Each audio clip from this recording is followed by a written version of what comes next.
how do you know that it's time that you can raise investments, and how do you do it? It has to be a little different for obviously F&B and specifically for cloud kitchens. Yeah. Your inputs will surely help us.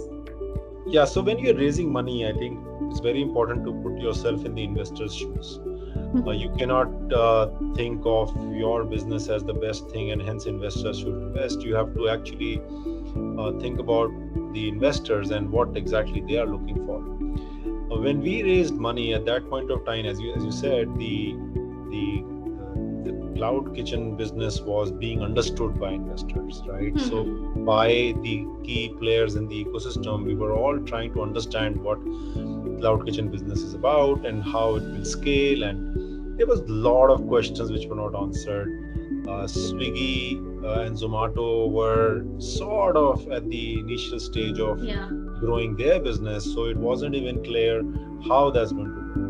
Now, at that point of time, when we raised money, it was a lot of future projections based on our, some science and some gut. And it was all about the market is going to grow.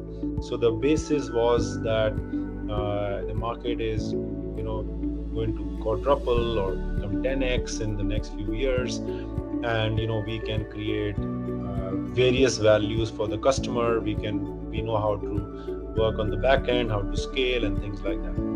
I think that narrative has changed now. If you go to raise money from the investors today, you have to understand what the investor is thinking. Investor is thinking, the VC especially, is thinking that, oh God, there are already so many cloud kitchen brands. How many have really made it? Okay. Right. Some of the big ones which were around pre-COVID have reduced in size. A couple of them have even shut shop. To name Eatfit and Inner Chef, I think they have pretty much gone.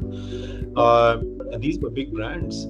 So what's wrong with this industry? That's how the investor is thinking today.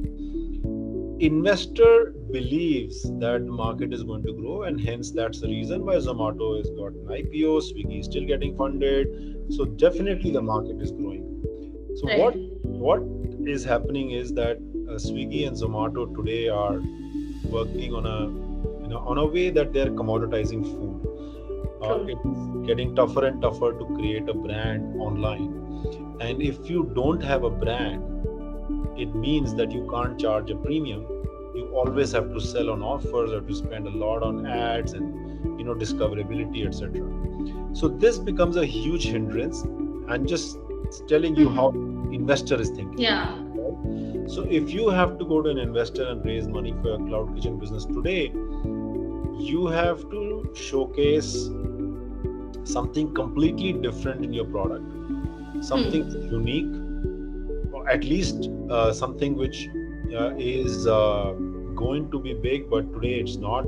So you can charge a premium for that. I'll give you a strange example. Let's say South American cuisine, right? There is no restaurant I think of which is serving that kind of food. The food is not too different from Mexican or Indian food, but still you have some nuances, and you say, all right, I will go for that, and there is a big demand that's coming for that, and I will create a big brand around that.